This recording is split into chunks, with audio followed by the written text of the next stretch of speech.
Good morning students. आपके सामने इस प्रश्नावली एक का लास्ट क्वेश्चन 5वां प्रश्न। तो देखिए ये प्रश्न क्या है। यूक्लिड विभाजन प्रमेय का प्रयोग करके दर्शाइए कि किसी धनात्मक पूर्णांक का घन 9m+1 या 9m+8 के रूप का होता है। अब हम ऐसे क्वेश्चन पीछे भी कर चुके हैं, लेकिन इसमें एक नया नाम आया घन। पीछे वाले प्रश्न में था वर्ग। अब दूसरी बात है, ये हमें जैसे m के पास जो इसका m का जो गुणांक था, हम उसको b का मान मान रहे थे। हाँ, ये मान रहे थे। लेकिन इस बार हम क्या करेंगे, जैसे इसका एक मिनट आप खुद सोचो कि b का मान हमने जैसे 9 मान लिया, तो r का मान कितने केस बन जाएंगे, 0 से लेके 8 तक। 8 मतलब 9 केस बन जाएंगे और क्वेश्चन बहुत बड़ा हो जाएगा, लगभग 3-4 पेज का हो जाएगा। इससे अच्छा है कि हम क्या करेंगे, देखो ये नहीं करके हम दूसरे तरीके, देखो मैं बताता हूँ। सबसे पहले आप लिखो कि यूक्लिड विभाजन प्रमेय से अब देखो कि a is to b q plus r. अब यहाँ क्या कि r का जो मान है वो b से तो छोटा होता है और a का मान r से छोटा या इसके बराबर होता है। अब देखो हम यहाँ क्या करेंगे, माना b इज टू 3। अब 3 हमने क्यों माना, कि 3 का वर्ग 9 होता है और हमें जो ये मान निकालना है ये इसी से आएगा। ठीक है, तो अब देखो, अब r का मान हमारे पास क्या आएगा, r इज टू 0, 1, 2। बस इतना ही आ सकता है, क्योंकि b के मान से ये छोटा होता है तो 3 तो नहीं आ सकता। अब देखो केस 1, यदि सेम पीछे हमने किए वैसे की वैसे r इज टू 0, तो देखो a is to 3q plus 0। 3 आएगा ना, क्योंकि b का मान हमने कितना माना, 3।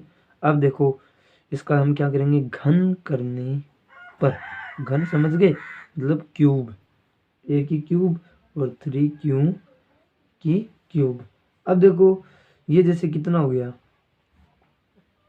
27q cube. अब 27 को हम ऐसे लिख सकते हैं, देखो 9 तो बाहर निकाल लिया और 3q क्यूब।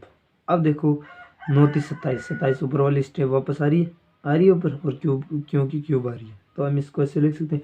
अब इस पद को हम क्या मान लेंगे कि माना 3q क्यूब बराबर m। देखो a की क्यूब 9m, ये आपका समीकरण 1। आई बात समझ में। इसी तरह देखो केस सेकंड। अब इसमें क्या करेंगे कि r इज टू 2, तो देखो a is to 3q plus 2। अब फिर से घन करने पर अब पीछे मैंने आपको एक फॉर्मूला बताया था, अब एक नया फॉर्मूला और है, वो देखो a की क्यूब 3q प्लस 2 की क्यूब। अब देखो ये फॉर्मूला कि a प्लस बी की क्यूब का फॉर्मूला, a की क्यूब प्लस बी की cube plus 3a² plus 3b²a, ये फॉर्मूला था, तो ये फॉर्मूला हम इसमें लगाएंगे। तो देखो a की क्यूब लिख दिया, अब 3q की क्यूब प्लस 2 की क्यूब प्लस 3 इंटू ए क्या है 3q इंटू बी क्या है 2 प्लस 3b का स्क्वायर, इसमें स्क्वायर भी आएगा इन दोनों पर। ठीक है, अब 3b का स्क्वायर तो 2 का स्क्वायर प्लस प्लस नहीं इंटू 3q। अब देखो इसको हम सॉल्व करते हैं, तो सॉल्व करने की ज़रूरत नहीं, हम देखो यहाँ से कुछ कॉमन निकालेंगे, जैसे इस पद से इससे और इन दोनों से, ये इसमें से हम क्या निकालेंगे, जैसे 9 कॉमन लिया, 9 कॉमन लेते ही मतलब यहाँ कितना बचा 3q और क्यूब, ये इसकी तो क्यों रहेगी, और ऐसे इस पद से मैंने 9 कॉमन निकाल लिया, तो यहाँ भी कितना बचा 3q², और यहाँ से तो 9 कॉमन चला गया, तो कितना बचा, यहाँ कितना बचा 1, और ये 2 की जो क्यूब है इसको ऐसा कैसा बाहर लिख लेंगे, ऐसा कैसा बाहर लिखते ये कितना आ गया 8। ठीक है, अब हम क्या करेंगे,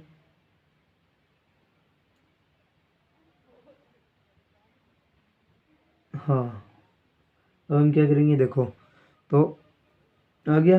अब जैसे इस पद को हमने क्या मान लिया, ए की क्यूब इज टू 9, इसको हमने n मान लिया, तो 9m प्लस 8 समीकरण 2, समीकरण 2। ये मैंने आपको केस थर्ड बता दिया। केस सेकंड ये था, मैंने केस से 0 के बाद 1 रखना चाहिए था, r बराबर 1, ये वाला है। देखो ये हम अब कर लेते हैं, कोई बात नहीं, आगे ये स्टेप पहले थी या बाद में थी। तो देखो इसको हम समीकरण 3 नाम देते हैं। देखो r बराबर 1 रखा, तो a equals to 3q plus 1, इसका भी घन करने पर तो देखो a की cube equals to 3q plus 1 का क्यूब। तो इसमें भी वही ऊपर वाला फॉर्मूला, a की क्यूब इक्वल्स टू 3q का क्यूब प्लस 1 का क्यूब प्लस 3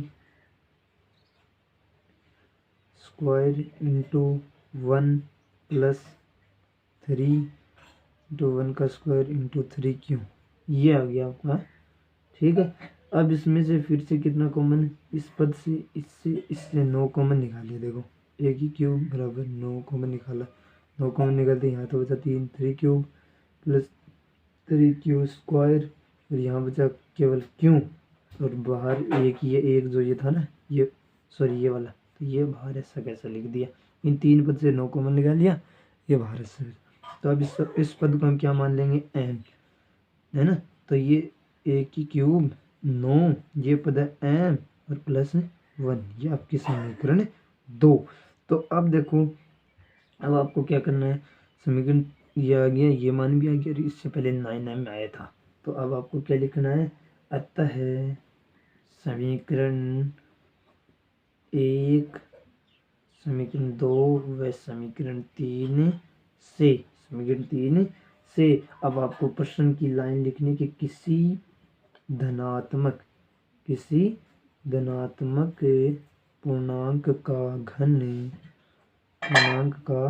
घन 9m 9m प्लस 1 या 9m प्लस 8 के रूप का होता है। ये प्रश्न आपका कंप्लीट। ठीक है, आई बात समझ में। तो इस तरह से प्रश्न को करना है, लेकिन आप ये ध्यान रखना, ये केस 2 है, इसको आप इस स्टेप से पहले करें, ये नीचे करना, ये पहले करना। ठीक है, धन्यवाद। अगर वीडियो अच्छी लगी हो तो लाइक करना, ज़्यादा से ज़्यादा सब्सक्राइब करना, और कोई चीज़ समझ में नहीं आई तो कमेंट बॉक्स में ज़रूर बताएं कि ये कैसे आया ये स्टेप, और अगर वीडियो सवाल क्वेश्चन जो है समझ में नहीं आया तो एक बार फिर से पीछे से देखें। ठीक है, धन्यवाद।